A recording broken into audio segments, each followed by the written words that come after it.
Welcome, everyone, to the One More Voice podcast. My guest today is Carol Morgan. She is a spiritual mentor, a public speaker, and a channeler for a blue avian consciousness called Xena Allen. Carol, thank you so much for being here. Thank you so much for having me, Jake. It's a Yeah, I'm pleasure. excited. I've listened to you before, as you know, and just talking to you on the phone, I'm honored that you'd be here. And thank you, thank you. Thank you. Okay. I have a question for you because I mentioned that you said you were a channeler. What is a channeler? What does it mean to channel? That is such a good question. I liken channeling to tuning in the radio, one of those old radios that used to be in Hmm. the old cars. That's what I liken channeling to, is tuning into a different frequency. We think that the brain is generating our ideas. I propose through the channelings that I've done and the teachings that have come through me that we are not generating anything with our brains. We are actually tapping into an energy field, an information field that already is and always has been. So we tap into it. What that means is that the brain is a trans receiver. We're always receiving information, Jake. We're always receiving guidance. We're receiving thoughts, etc., etc. Channeling is the art of directing that communication more consciously. We're all really channeling all the time, is what I'm trying to say. Hmm. It's nothing special. But if you do it consciously, if you connect consciously, that brings it to a whole other level. When you're connecting, when you're tuning the radio station, in between there's static, right? But if you continue doing your work, and by that I mean your inner work, clarifying your mind, working on your forgiveness practice, choosing love consciously, unconditionally, and consistently, you're able to raise your frequency just like you're tuning the radio. And you're going to tap into a different channel, a channel that not everybody is tuned into. That's basically what channeling is. Also, I like to use the example of night vision goggles. When you're channeling, say for example, if you have night vision goggles, you can see at night everything that is there. But when you don't have those goggles on, you can't see it, but it doesn't mean it's not there. So I use those analogies to explain what channeling is. When you connect, Jake, you can connect to high frequency or you can connect to low frequency. There's everything. Is it bad or is it good? It just is. I work on keeping my frequency high so that what I connect with is loving and beings of the highest light. Again, it doesn't make me special. I simply have dedicated my life to increasing my frequency, clarifying my mind, but it's not special. And anybody that wants to do this consciously can.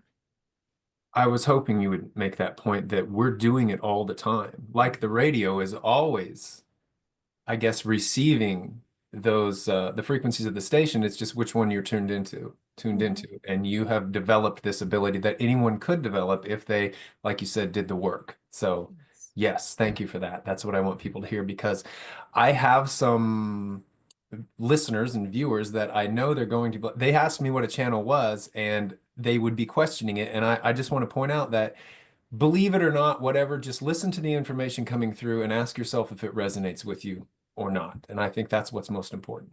And that is the best point that you could have made about this, because I don't try to convince anyone. Hmm. I try to reason with people and I put the material out there. And if it resonates, great. And if it doesn't, don't judge it. Just set it aside and continue living the way that you live. But these channelings and these teachings are empowering. So Yes. if even you don't believe the source, which is how I started with channeling. 7 years ago, I didn't know what channeling was. I grew up Catholic, so for me, seriously, I didn't even know what channeling was. And when my husband brought it into my life, I thought he was going to go to hell along with the lady that was channeling on the screen, right? That's how close minded I was. Hmm. But the joke was on me, Jake, because I started seeing his change.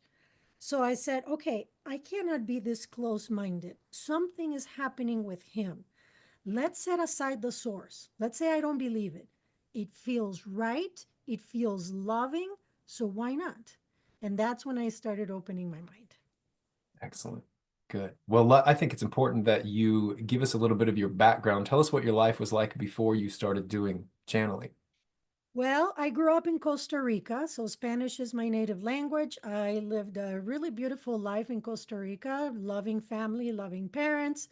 I always had it easy, really. I don't have any childhood trauma to account for. It was a beautiful life.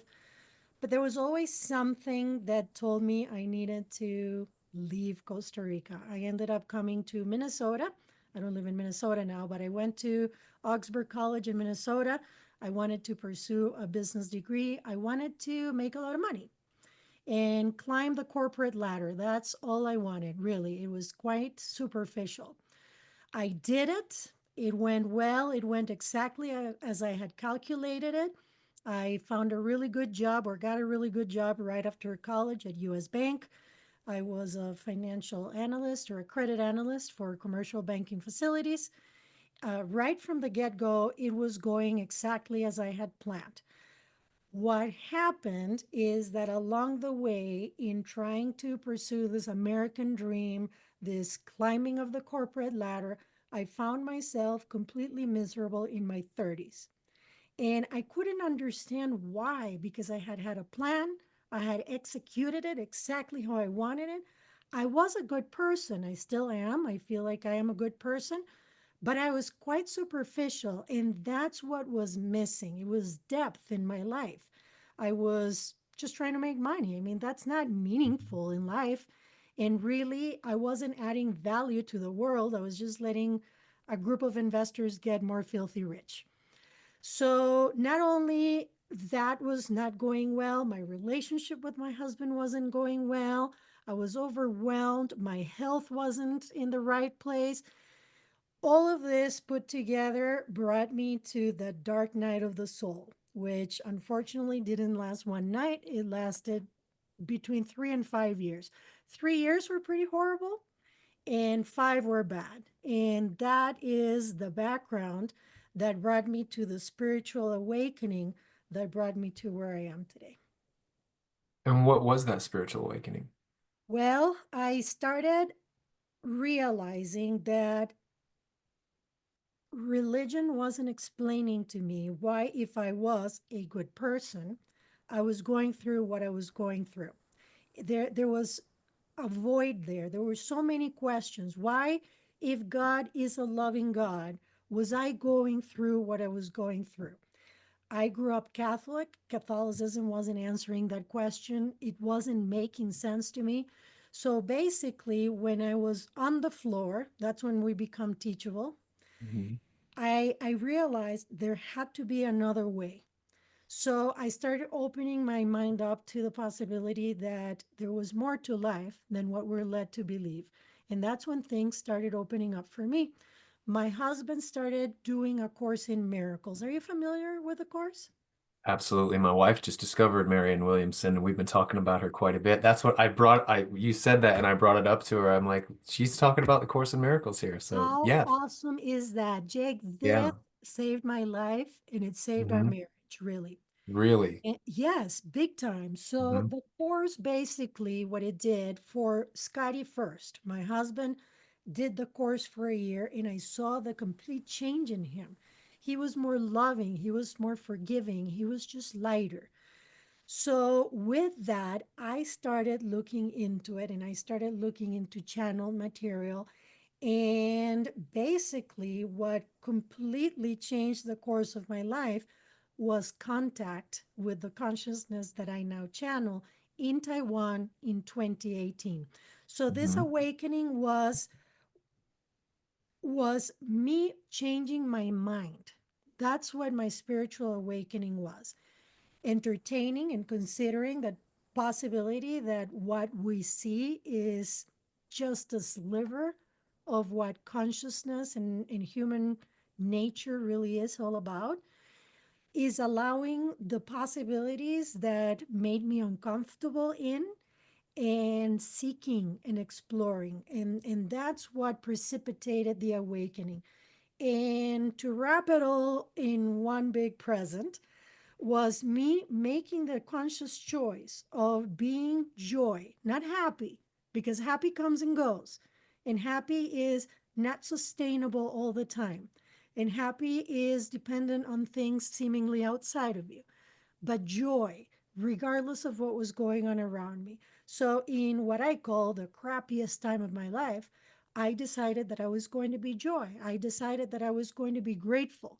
And I decided that I was going to see the world for the beautiful opportunity that it is, rather than judging it as a bad place, actually seeing it as the beautiful opportunity for growth that it is. That's what basically constituted my spiritual awakening. Then is that how you would say you sustain joy, is to just release any sort of judgment? Is so how do you maintain a state of joy? That is hard. It is hard. It is a constant choice. It's by being aware, consciously aware, rather than living your life unconsciously and just allowing things to just be. It's actually entertaining. What is this? What is this for? And that's part of the teachings of the Course in Miracles. We don't know what anything is for. And very often, we don't even try to find out what things are for. So it's actually making that conscious choice of figuring out what are these things for? What are these lessons trying to teach me? What is the purpose of this experience that I'm having? And at the same time, connecting with gratitude, knowing that since you are the creator of your reality, whatever you are experiencing is for your highest good. That's So, basically it. okay, so looking at life as though it is happening for you and not to you, Correct. as to the best of your ability, regardless of what's going on, this terrible thing that's happening, stopping and asking, what is this trying to show me or teach me about me? Exactly. And that's the method that you're kind of describing. Okay, I think that's Mhm. important to hear. Mhm. Um, do you want to walk us through the story of how you met Xena? Oh, yes.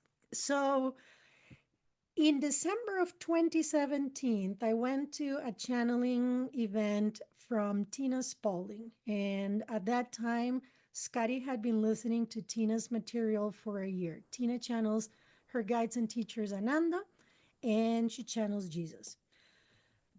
Before this, that's when I thought she was full of it and he was going to hell, and she was too. Every time I would go by and he was listening, I'm like, oh my gosh, this man and this woman is like, this is not good.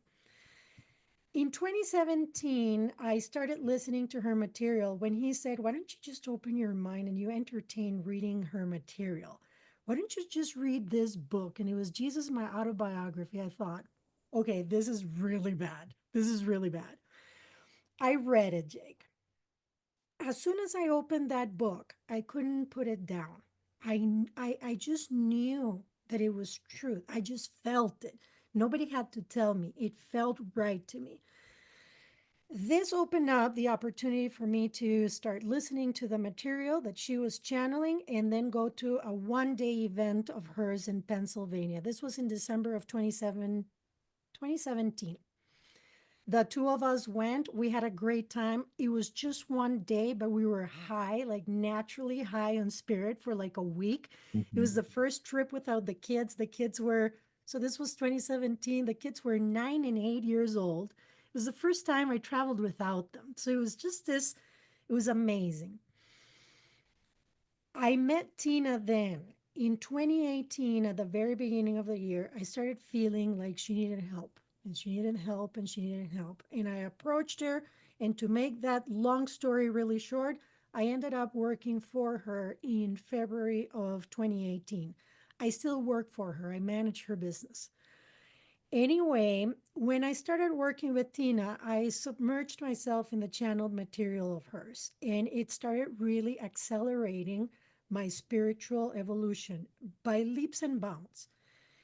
She asked me if I would go with her in September of 2018 to Taiwan. I agreed, and that's where everything started. I did not want to be a channel, Jake. I did not want to do what she was doing. There, you open yourself up to a lot when you are a channel. First, to judgment. Lots of people think that they have a say on your life, on what you're doing, on what you're transmitting. They just do. So you open yourself up to a lot. I didn't want that. I had a life that was completely okay. I was still in corporate. I was making a lot of money. I didn't need that job. I didn't need the money, and I didn't have the time for it. But I knew that there was something for me in there and for me to provide.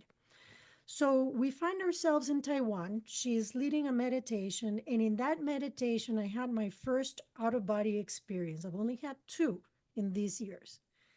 That was September 23rd of 2018. The meditation was designed to lead us to a being. So, in what I thought was my mind's eye, I started approaching this being. This being now I know was Xena. It was too large to be human. And right away, I was able to feel that, to sense that. It wasn't of this earth. That was the first thing. It kind of freaked me out, but yet it was loving. So I'm like, you know what? There's nothing to fear here. I'm going to continue approaching this being. As I continue approaching it, I understood I was in the Swiss Alps. I never had been physically in the Swiss Alps, but I continued walking. The closer I got, the larger this energy got. People have asked me, have you seen Xena? I see pictures of blue avians people publish. Nothing of that resonates with me, Jake. I have never seen Xena. I have just perceived their energy. And anyway, those pictures just don't do it for me. So I got closer to that being, and their message for me, because the meditation kept saying, this being has a message for you. The message was, you're on your way to changing the world. As soon as the meditation was over, boom, it was like I fell into my body. So it was very different from all the meditations I had been in. I realized then that something different had occurred. All of a sudden, information started coming to me. So I grabbed a notebook and I thought it was just going to be a message. So I started on the last page. Well, I had to write backwards because there were 6 pages of information, and that is their first message to me and truly to humanity. They introduced themselves as Xena, just Xena. They explained that they were blue avians. They said sphere beings.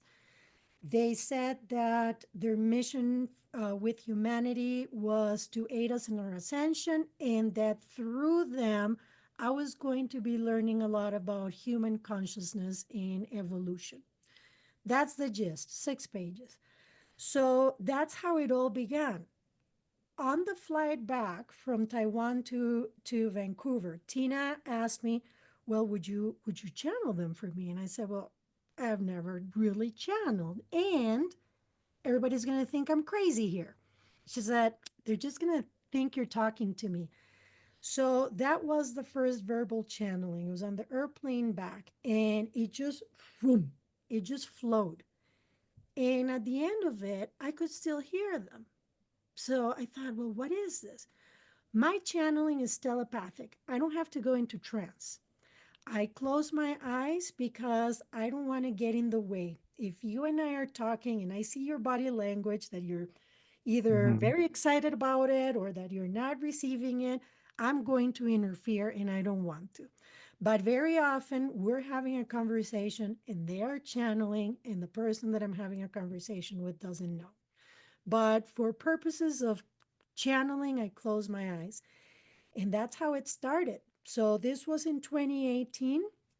And by 2019, I'm sorry, 2021 in August, I decided that it was time for me to stop kidding myself, get out of the comfortable position I was in corporate America, and start doing something meaningful with my life. Amazing. Mm. And you're okay with some questions? We can channel Xena here today. Totally, totally. All right. Before we do that, you mentioned that it was their intent to help humanity with their ascension. And I know a lot of people hear that word. What does that mean, ascension? hmm That is a complicated question. Ascension basically is human evolution. human consciousness evolution. Right now, we find ourselves in the third density. And this density is the density of duality. So we experience polarization. We experience bad and good, cold and hot, evil and divine. We experience these dualities that really don't exist. There's only Mhm. love. Anything else that is not love is an illusion of this realm that we have created, all of us as a collective consciousness, in order to experience ourselves. So, God, the universe, all that is, whatever label you are most comfortable with, seemingly separates itself in all these aspects in order to experience itself. If you are love and you haven't never lived anything other than love, you don't know what love is.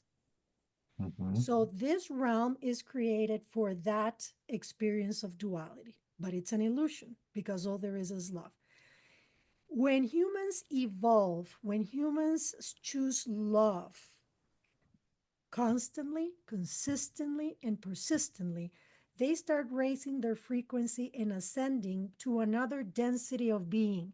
The fourth density is the density of love. The fifth density is the density of wisdom. The sixth density is the density of oneness. There's more densities, but for purposes of Mhm. this conversation, that is what ascension means. It's increasing your frequency to the higher density of being. What does it look like to choose love consistently? What does that mean? What that means is to remove judgments, understanding that there is no bad and good, that there just is experience. And when I say that, very often I get fried on YouTube by people that don't understand the background. Yes, there is ugly in the world, understood. But if we come here to experience, and if we come here to evolve via experience, we're not going to evolve, Jake, unless there are catalysts. And those catalysts are war, famine, abuse, all the ugly things that we would judge as ugly. All these things are the ones that make us evolve. Humanity has been many thousands of years in a state of no catalysts. So there was no evolution. It's Mhm. very much like the person that is not challenged. They stay on the couch, they have their opinions, they eat, they go to work, there's nothing going on. But as soon as there is a difficulty, that person has to rise to the occasion. Sometimes they choose not to because this is the realm of free will. So that's what we are here for. We choose love or we don't. So when we stop judging bad and good, we're choosing love. When I realize that you are me having a different experience and a valid and valuable one, that is choosing love, because then I don't think Jake is a jerk. I think that Jake is me showing me what is unloving in me. So rather than pointing the finger at you, I have the wherewithal to go inside and see what is it in me that is unloving. Choosing love is doing what resonates with us, that is beneficial for us and for someone else. It's not just about you, but it starts with you because that's all there is. The rest of the people that you think are other beings are you, are aspects of you. So you start with you. You love yourself, you treat yourself well. That's choosing love.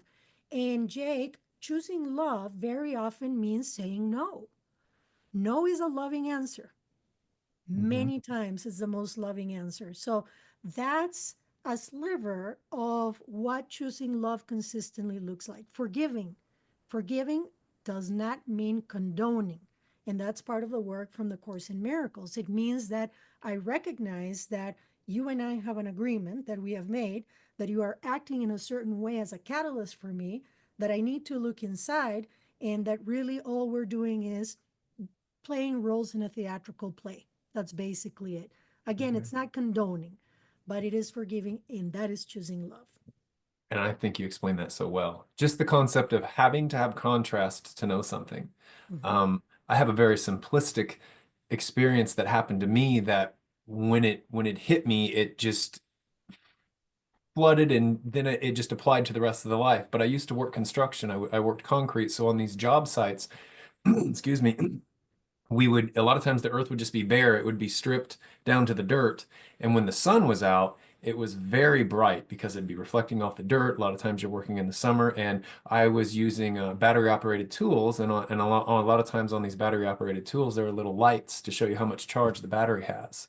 And I was walking to do something with the tool, and I wanted to know how much charge it had, but it was so bright I couldn't see the lights on the battery, and I had to cut my hand over it to see the lights, and it just hit me there. I needed this darkness to see the light, and it just said that into my head, and I'm like, there it is. That's all I need to know, you know. And I kind of, I'd already been introduced to this concept before, but it just really sunk in, and I just feel like that's exactly what you're saying, and it's such a beautiful thing to get, and it's so empowering and so powerful. What a So great thank you. example. But are you ready to talk to Xena? Sure, let's do it. Okay. Um, Sorry, I've got one more thing. I'm always thinking about the audience. I noticed, because I've listened to you before, that every time Xena's asked a question, it needs to state that its name is Xena Allen indeed. What is that about? That's a really good question. What they say, what they have explained time and time again, is that us human beings, we love to label and categorize everything. So they do that so that it calms our nervous system down because Hmm. they're identifying themselves. And then you put yourself in a state of allowance to let the information in. So basically, they do that for our purposes to calm us down and for us to know who we are speaking to. Okay, Hmm. makes sense. Thank you. Hmm. Okay, whenever you're ready, do I need to just ask you now and then you will? Yes, yes. You go ahead and you ask me, and I'll bring them through, and I will explain real quick. First, why the name, Yes. and then I'll explain what I do when I channel. So the name Xena, uh, there is an entanglement of the blue avians with the Egyptians, the ancient Egyptians of around 11,000 years ago, and also the Mayans. They had contact with these civilizations. When they brought the law of one through, they became entangled with humanity because they were not able to, let's say, they didn't have the foresight to calculate what free will would do. And humans, in their infinite wisdom, took the law of one rather than using it for the betterment of all humanity. They used it to manipulate and control humanity. So that entangled them karmically with us. Xena, it's actually Xena from the Mayans because that's how the X sounds in that language. And because I came from Central America, they knew that something in me would recognize that. That's why became Xena, the name.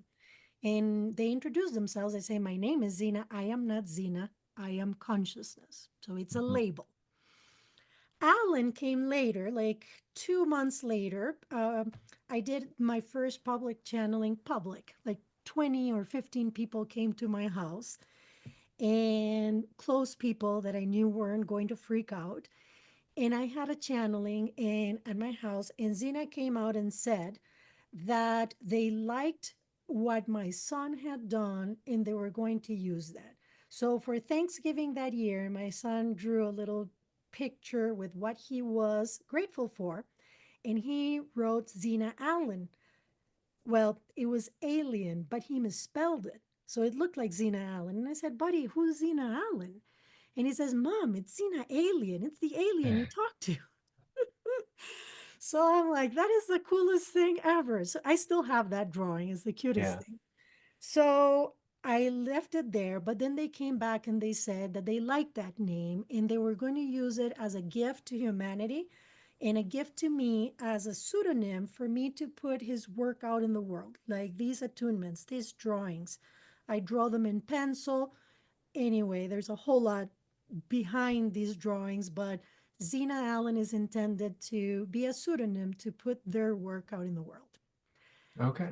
And for me, how do I channel? I'm going to close my eyes and I'm just going to let them come through. They are never at a loss for words.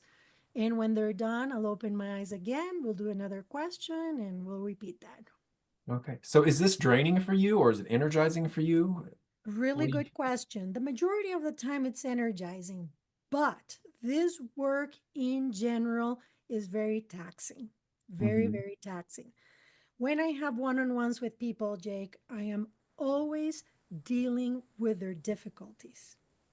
So it's very draining and it's very draining to put your consciousness aside to let this happen. So the physical response that I have after channeling is I am starving. So Hmm. I've gained a lot of weight since I started channeling. It's kind of like the adrenaline rush that people have and then they're hungry.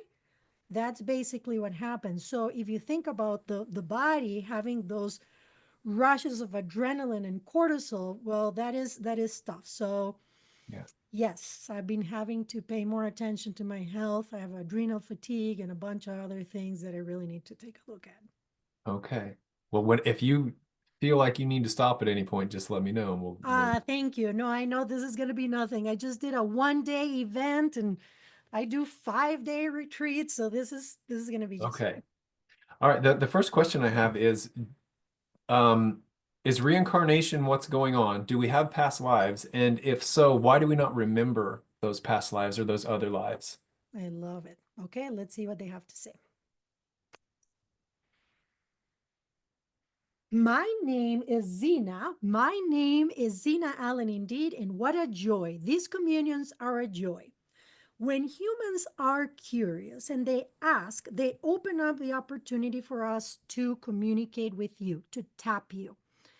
When you don't ask, you don't receive. And this is important for humans to remember. When you do not ask, you do not receive. However, when you ask, you are always answered. So it is important that you keep your mind open, that you keep your eyes open, and not just the eyes of the body, so that you recognize that you are being responded to. You may miss it because you are expecting a particular form, but you are always answered. My name is Xena. I am not Xena. I am consciousness. I am part of the Blue Avian Collective. And our mission with humanity indeed is to simplify information so that you are able to implement it in your daily lives. And further, after a significant event that took place in the life of this dear being, we are here to help humanity break free. We do not try to convince you, as this dear being was sharing. We try to reason with you. And if using your free will, you resonate with this, you can go ahead and do something with it. Now, to answer your inquiry, incarnation or reincarnation, rather, is very much real. In this realm, humans come with a very specific set of instructions that they have set themselves. They set them up as a blueprint in order to advance, in order to grow, and in order to evolve. Those lessons, we call them lessons so that we have, let us say, a word that you can understand. But really, it isn't a lesson because lesson implies learning, and learning implies that you don't know it all.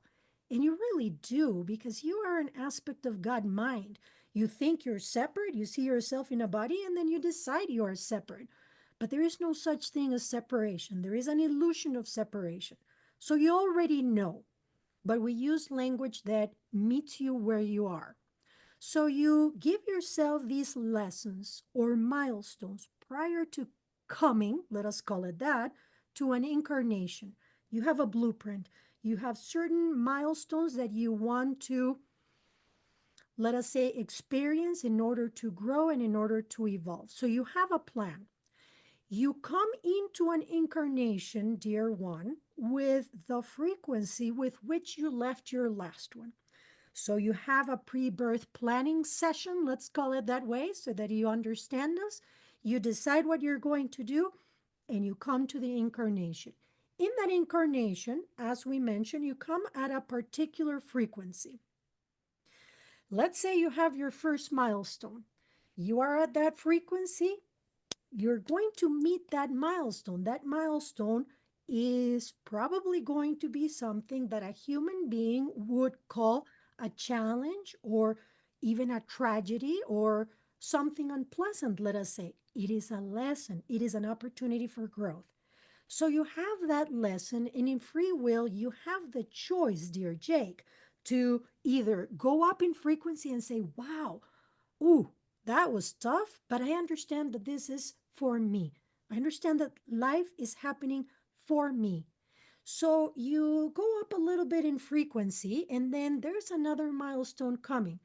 Now you're at a higher frequency, but not high enough for you to not hit that milestone. So you go ahead and you hit that milestone.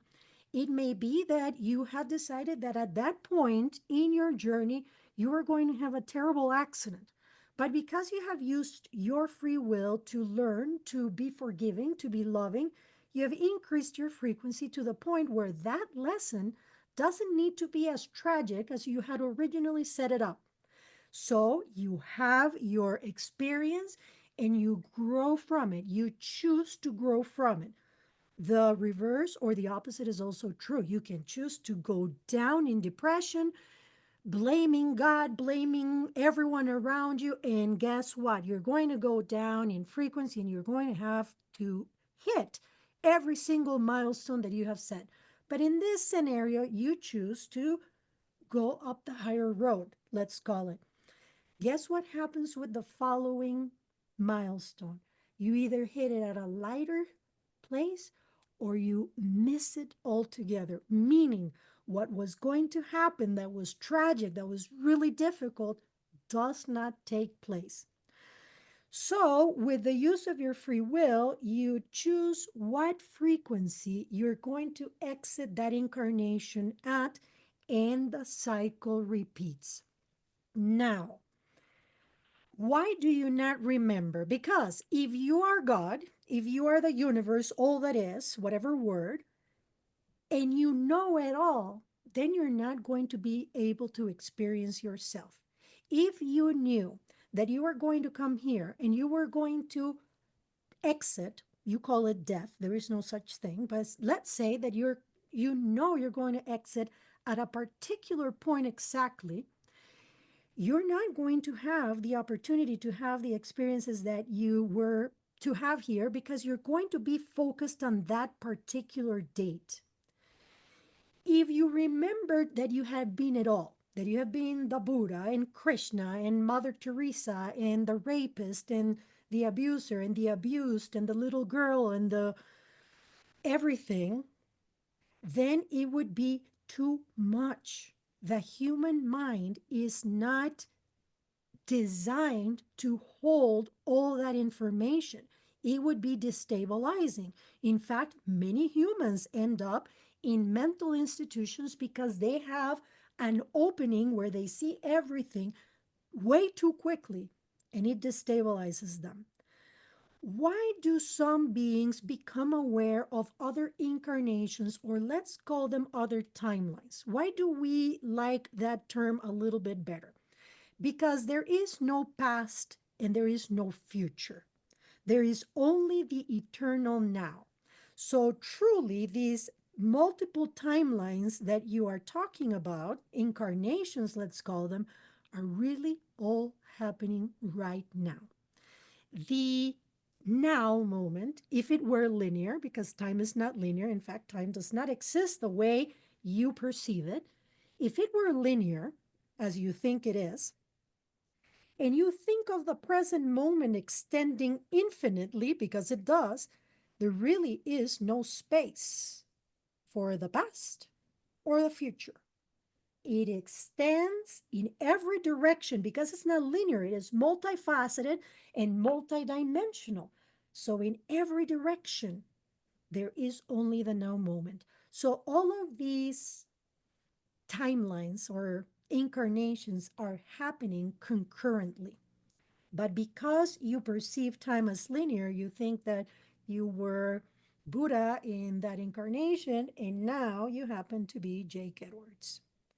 So that is why you forget, dear love. So you can play the game. If you already knew the answers or remembered them, rather, the game wouldn't be that fun, would it be? This is a game.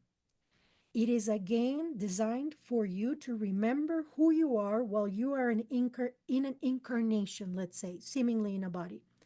It is constructed by you to evolve and to hopefully, if you do your work, master the illusion while in a body. We love Thank you.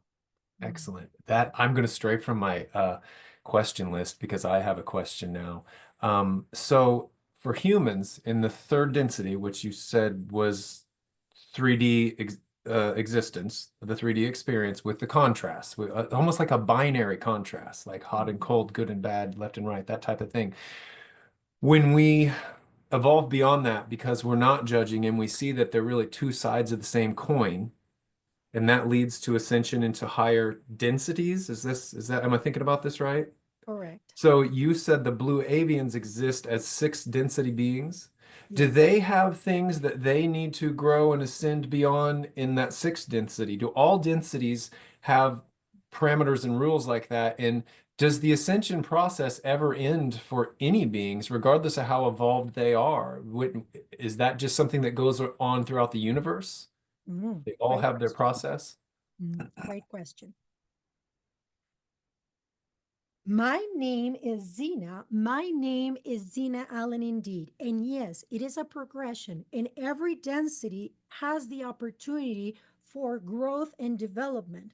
Part of our development and growth is helping humanity ascend. This is why we have humanity's interest at heart, best interest at heart, because our evolution is tied to yours. Your evolution is tied to ours. So, this is why we come with guidance and with love and the energy of hopeful expectation and excitement to help you choose love and go up, let's say, in that ladder. Every density has work that can be done for the next density, and the next density, and the next density. And this extends, yes, in every dimension, in every aspect of consciousness, whether human or not. This continues and continues and continues until everything returns to love. What you call God is not a being that is sitting in any clouds waiting for you to misstep, punish you, and judge you.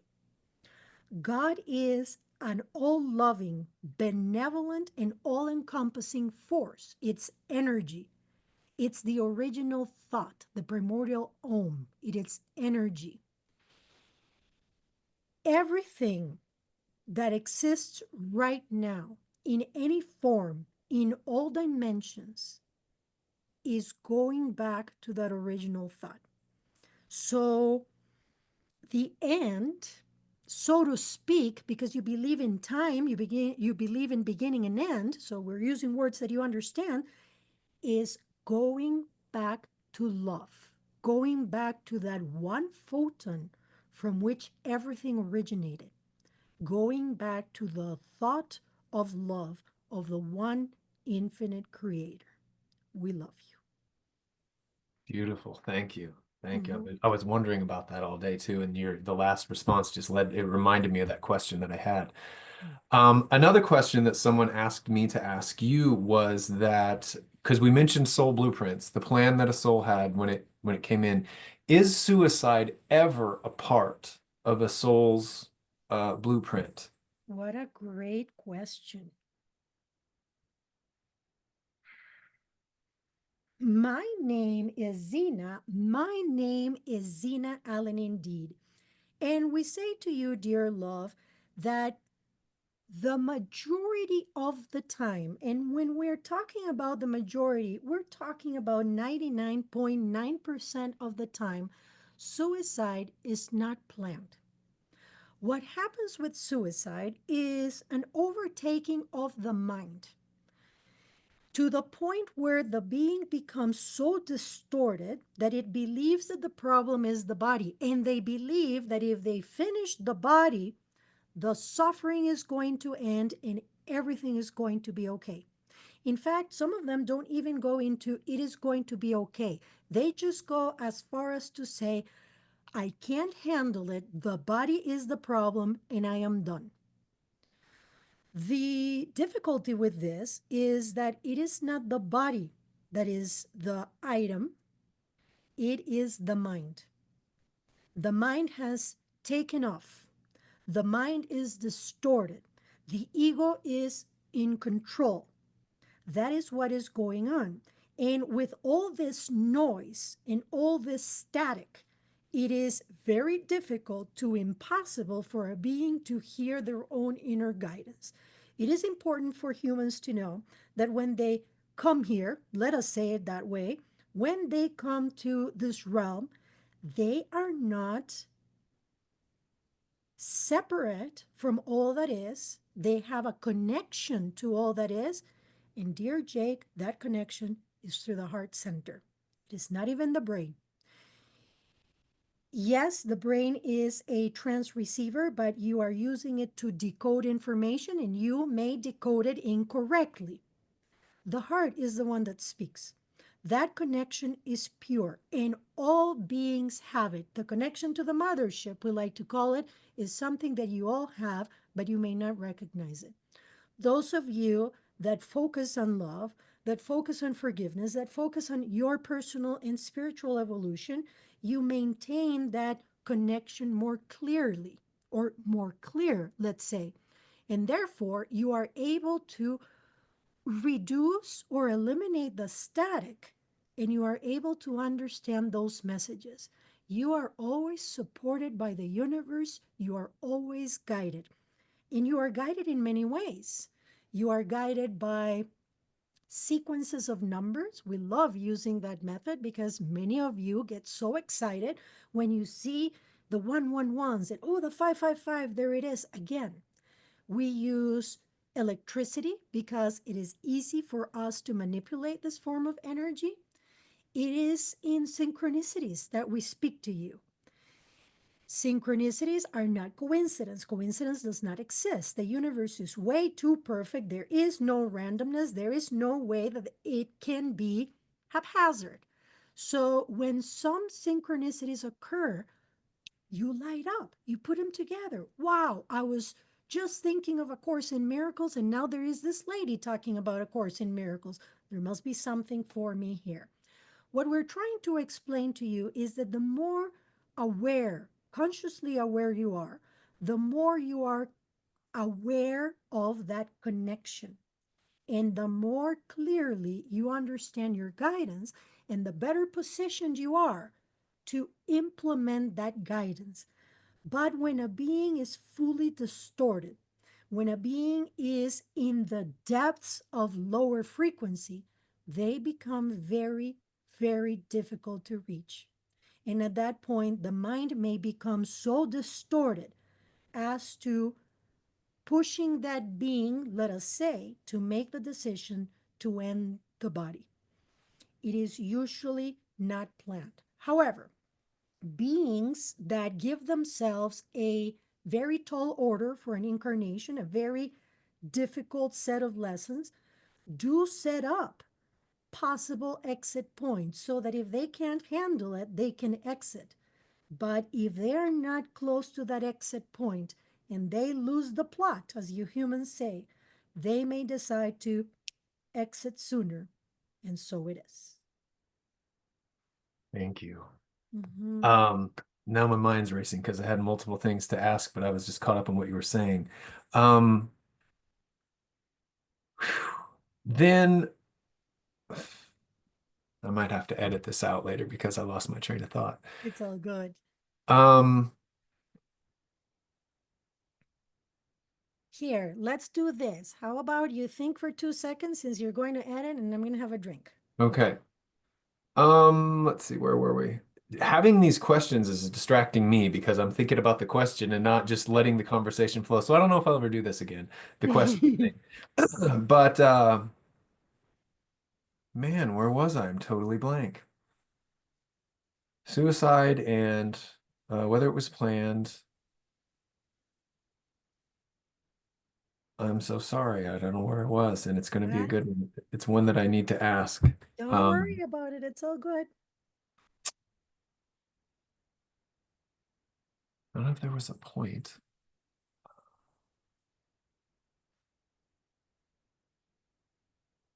I'm just totally blanked. Let's see. Oh, ascension, ascension. When we mention ascension, I noticed once that you said that there was, let me do something to cue myself. I'm going to just hold my hand up and I'm going to edit that later. You'd mentioned ascension once as though it was an upcoming ascension, and it makes it feel like it's going to be a clear-cut moment in time where the ascension, say, starts. And I think people might visualize it like that as well. Is 2025 going to be a year that we see a very noticeable like switch flipped and people could look back on that and be like, that was one of the most profound turning points in history. Something like that. That I feel like when people are talking about this, that's what they kind of visualize. Is that what's going to happen or what's going on? Okay, let me see what they say. My name is Xena. My name is Xena Allen indeed. We would like you to entertain the concept that you are an eternal being because you are. And we ask you to please entertain this for a moment. If you do that, you realize that an incarnation is a blip in your eternal nature. And if you think of a human year, it's a minimal sliver of your existence. So to claim that something is going to happen in 2025, something as big as ascension, is a misunderstanding of the eternal nature of what you are. Now, we want you to understand, therefore, that ascension is already taking place. And what does that look like, you might ask? Well, there are humans walking on earth that are starting to live at a higher frequency than beings that are staying in the third dimension. It looks like this. They are still on the same planet, seemingly on the same reality, but their perception has been changed to the point where they are not experiencing suffering in the way that many other beings are. Let's take this being, for example. The pandemic that you call the COVID pandemic was a very, very frightful time for many human beings. Many. Fear was at a all-time high, let us call it, to be a little bit dramatic. A lot of beings suffered. It was a very difficult experience for many beings. And yet, there were other beings that had a very different experience. This one in particular took that time to stop flying around the world and dedicate to her family. It was a beautiful time in her life. Yes, there were some difficulties because of what was happening. Yes, it was difficult to see what other beings were suffering. But because of the teachings and because of how aware she is of the nature of reality, she did not go down with that energy vortex of lower frequency. Even when the difficulties arose, she put all her effort at staying above it. That is a higher frequency experience within the same 3D realm. She ended up moving to the place of her dreams, her love territory, the Black Hills of South Dakota. Many other beings were suffering, and she was having a very different experience. And not something for her to feel guilt about, but something for beings to be inspired by and understand that if you choose love, your perception is going to change. And, dear one, that is the definition of the miracle. The miracle is a change of perception.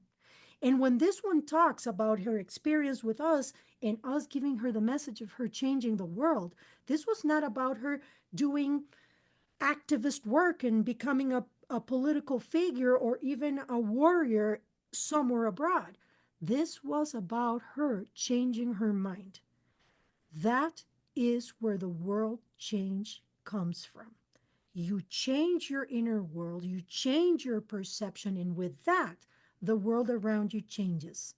If what you are doing is focusing on the higher frequency, that world that you are experiencing is a higher frequency and a higher density world. We love you. Thank you.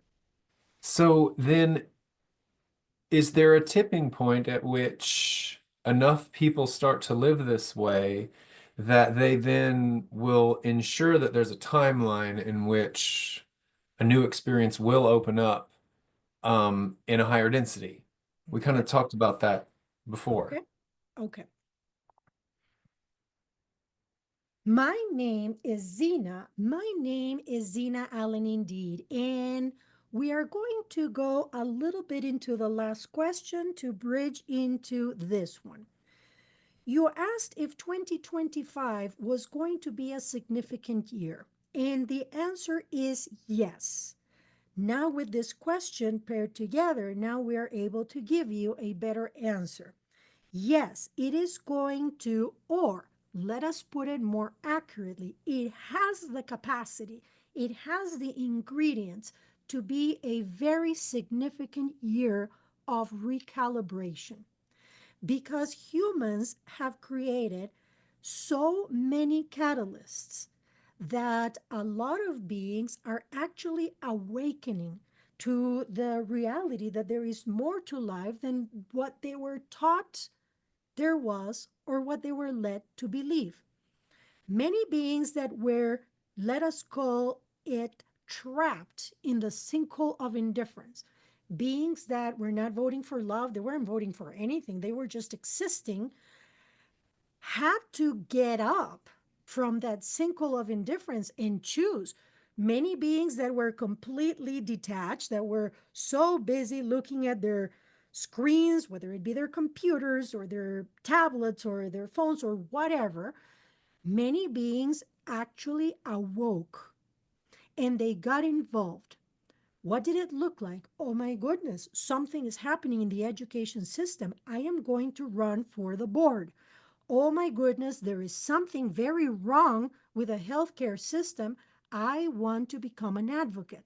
Oh my goodness, there is something here more than what I know. I'm going to become educated. So, this catalyst in the many catalysts that you have been choosing, you, because humanity is creating this. This is not something that God created. You are creating it at this level of reality and consciousness for your evolution. So, you consciously, all humans, are creating the catalysts for humans to choose. And when humans awaken to the opportunity to choose their free will to choose love or not, that is when the magic occurs.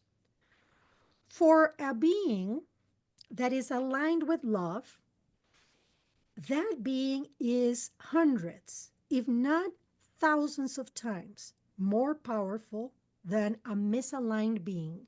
What do we mean? Your nature is love. Straying away from love takes an enormous amount of energy. So you have to basically fight upstream, uphill both ways, to be a non loving being, a service to self polarity being. But when you are focused on the polarity of service to others, when you are a loving being, when you are aligned, you don't have to be that 100% of the time in order to be polarized towards that which is service to others. You simply have to be 51% service to others. And because you are hundreds, if not thousands of times more powerful, the light prevails. You see? So that is the microcosm of the macrocosm. If you take humanity as a whole, the tipping point is 51%. If 51% of humanity chooses the polarization of service to others by being 51% towards that polarity, that is the tipping point. And must we say, you get closer and closer each day. We love you. Thank you. I have one more for you. Actually, two more. There's one that I know is going to get asked. Could you give people a kind of a step-by-step guide in a hypothetical scenario of how they walk themselves up to the frequency of love? Let's say that they're angry and then they have an interaction that could spark that anger. What should they do in that moment to pull themselves out? What's possible for them to do to start putting this into practice so we can raise this frequency and help the collective ascend? I love this question. My name is Xena. My name is Xena Allen indeed. And dear love, we have already channeled a 9-step process for beings to break free. When you talk about this and you say what can they do when they become triggered so that they don't go down that energy vortex of lower frequency, we say to you the breaking free process that we have channeled is a magnificent way for them to get themselves out of that, and we will go into it. But first we want to say, is this the only way? No, it is not. It is a way that we propose that if it resonates with you, you can put into practice. We would like you to understand that a catalyst, a trigger, let's call it, is an opportunity for self reflection. When you take it as such, then you are able to grow from it rather than sink yourself into the belief that you are the victim of an objective world. This is not an objective world because it is a world of illusion. You, all of you, are creating it, humans, with your every thought. Therefore, you are the creator of a subjective world.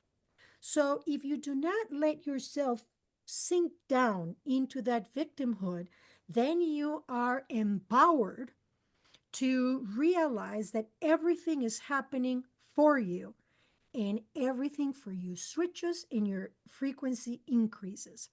So, dear love, when you have a trigger, let's call it that way, when you have a trigger, or we like the term items of attention, because you do not have problems, you have items that come to the surface for your attention. So, a trigger item of attention shows up. You want to take a pause because what happens is that when a human is triggered, the ego takes over. And we want to say the ego is not a bad thing. The ego is that part of your mind that is preoccupied with, let's call it, preserving your physical structure. So it has its rightful place. If you're going to cross a very busy highway by foot, you want your ego to be right here. Otherwise, you're going to get ran over. However, humans allow the ego to take over and be on the driver's seat more than it needs to be. If you don't allow space when a trigger occurs, the ego is going to take over, and what is going to happen, most likely, is a battle of the egos. The egos are going to meet. Your insane part of the mind is going to meet the other's insane part of the mind, and it is going to be one of those shows that are not pleasant. However, if you consciously choose to take a step back from that energy, you don't go down that downward spiral that we speak of. And we give you a visual so that the next time that you find yourself triggered, you have something to go to. So you take a step back and you don't react. You give yourself the opportunity to process and then respond. We understand that there are times where you do not have that luxury, let us say. You have to do something. You're in imminent danger. You have something immediate that needs to be taken care of. We understand that. However, that is not the majority of the time. The majority of the time, you have the possibility to create that space consciously. So you pause. That pause is a gift. It is a gift you give yourself, and it is a gift you give anyone else involved in that experience. And then you can start with the 9 step process that we call breaking free. The first step, dear Jake, is radical acceptance. Radical acceptance of what already is allows you to stop wasting energy fighting something that you have already created. We like to give beings the visual of you baking a cake and ending up with a chocolate cake, and all of a sudden, that's not what you wanted. And you fight the cake and you say, "You stupid cake, you're chocolate, dang it." Well, guess what? You baked it. And what good does it make to fight something that you made and that already is? You cannot change what already is. You can create something different for tomorrow. So, in this case, let's say you wanted vanilla cake, you can go to the store today and buy the ingredients so that for tomorrow you can bake a vanilla cake. That is radical acceptance. And what it looks like in the daily life is if you're going to work and you punch a tire and you really needed to be there on time, this time in particular was very important. You can resist what is. You can get mad. And then, by the way, you're going to lower your frequency and emanate that lower frequency the rest of the day. Or you can say, it is what it is. It is what it is. I cannot change what already happened, but I can choose how I perceive it. I can choose to respond. So you take a deep breath, you give yourself that space, and you radically accept that you already have a punched tire. Then you put yourself in a position to go into the next phase, and we're giving you a very simplistic example, but you can apply this to the most complex experiences in your life. The second step, if you will, or phase, is loving every aspect of your creation. Let's say that, well, let's give you one item to continue. So let's say that you punch that tire. And now, rather than fight it, you say, "Oh, okay, well, I'm going to love every aspect of this creation because it must be that there is something in it for me. So I'm going to just chill here. I was complaining in the morning that I never have time. There is this podcast that I want to listen to.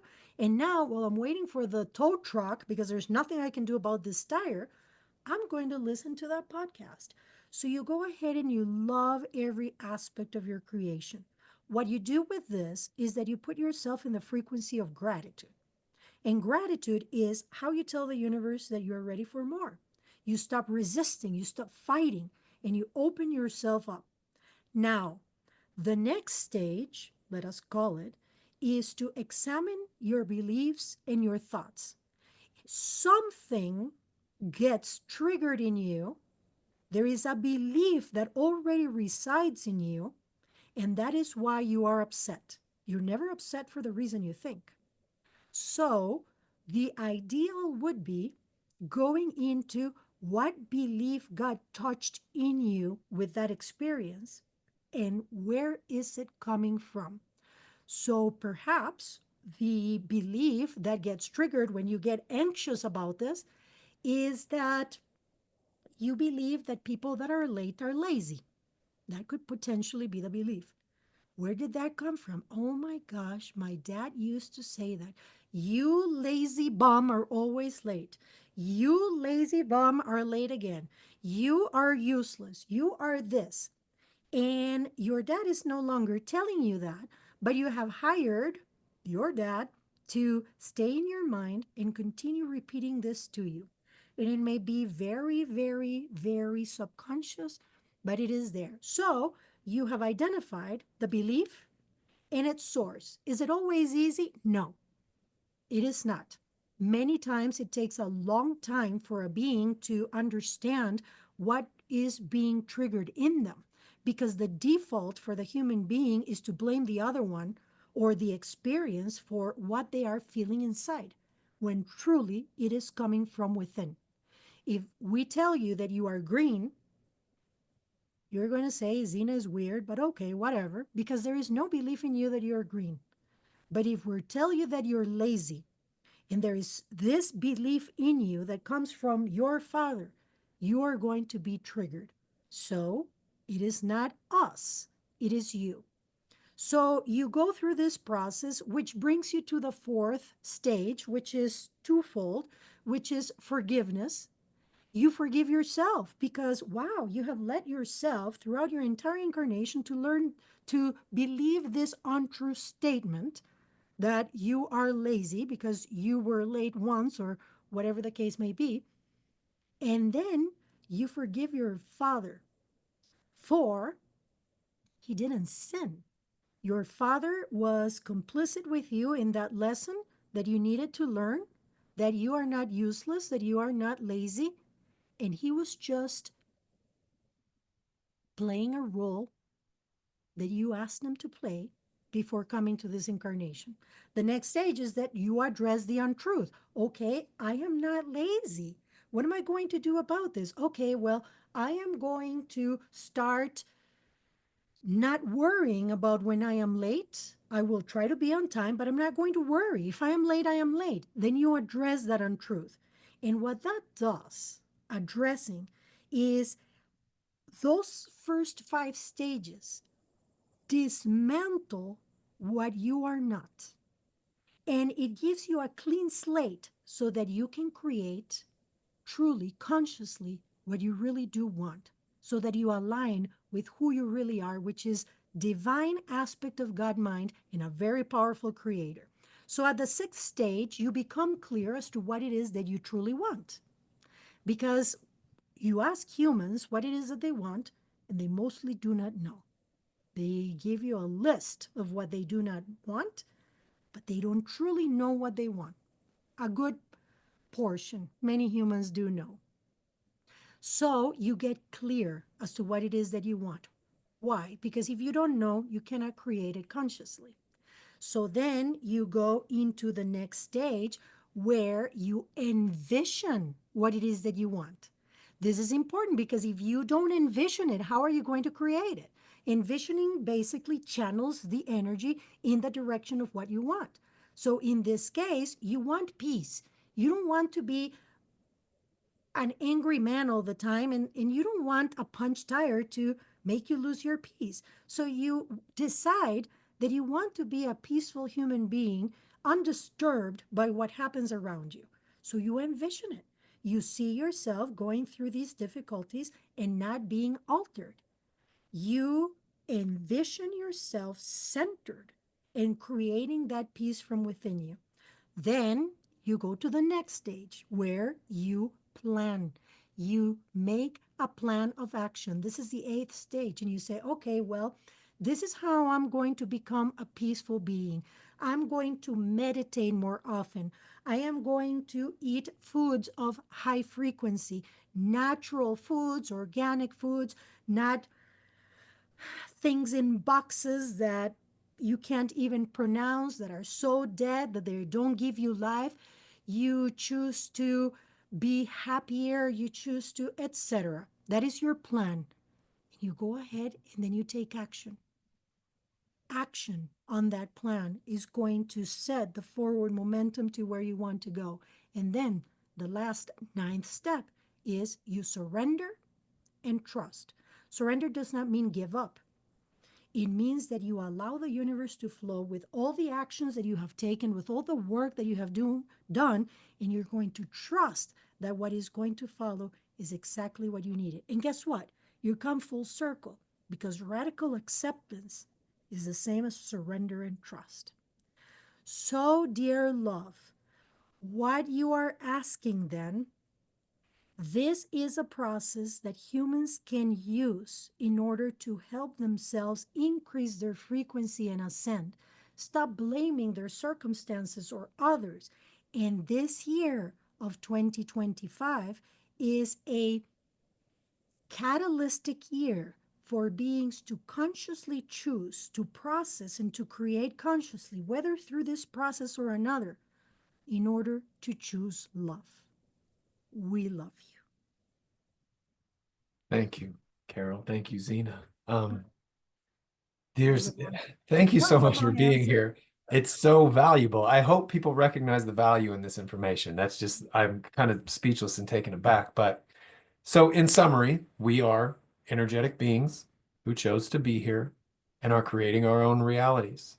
And there are ways that you can get better at this. And that last thing that you were saying, I know I'd asked for a process to kind of deal with a specific situation that seems like it was going to be a real quick answer to a real quick problem, but really when all those steps were being listed, it feels like, how am I going to go through all that stuff? All that happened was somebody made me angry and I reacted to him, but it becomes just a way of life. Like you don't have Yes. to, when you throw a ball, you don't have to think I need to step my left foot forward and bring my right arm up and follow through. You just throw the ball. So Mhm. it just gets to be where you get good at that process and it just becomes a way of being. Is that kind That of is correct. It those? becomes a lifestyle, and Right. it sounds complicated, but it really isn't. Once you start practicing, and you don't have to start with your biggest item, and that's what I mentor people through. I mentor people through breaking free because the items are serious. I Hmm. have people that I've mentored through being suicidal, and I don't have a degree in therapy or anything like that. I have a business degree so, and accounting too. Hmm. So anyway, what this does is it gives you structure. If you don't know what's going on, Jake, and you feel in despair, structure gives you something to go by. And again, it seems as if it is very complicated, but that's because we think that we have to react all the time. And we really don't. We do have that opportunity to take that pause most of the time. There are times where we just kind of have to react. That's life. Hmm. But if we have the time, and you know what too, sometimes we just react, we can come back and replay what happened and we can straighten things up. We think that we make mistakes and we're doomed. No. Okay, so I reacted this way. I feel crappy about it.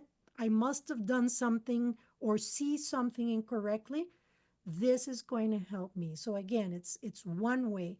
But if you practice and practice Hmm. and practice, if your default is not to blame the world, then this is going to be something that is a lot easier. Okay. How can people, if people want to reach out to you, because, and I'm sure that they will, what's the best way to contact you? They can go to my website. It is xenaallen.com, XINAALLEN.com. That is the best way to Hmm. contact me, or they can also email me at contact@xenaallen.com. We Okay. also have a YouTube channel and Instagram, but they can reach us anyway through the website. Okay. And I'll put that in the description of this episode and so they Thank have you. something to refer to. But thank you again so much for being here. I truly feel blessed to have had you come on my podcast, this brand new thing that, and I feel like I got someone out of my league here, but thank you, thank you, thank you for being here. Thank you very much for inviting me. It really is an honor, and I align with what you are trying to do here, and I wish you so well in your young podcast journey. Okay. Well, Carol, I hope to talk to you again. Likewise, thank you. Okay.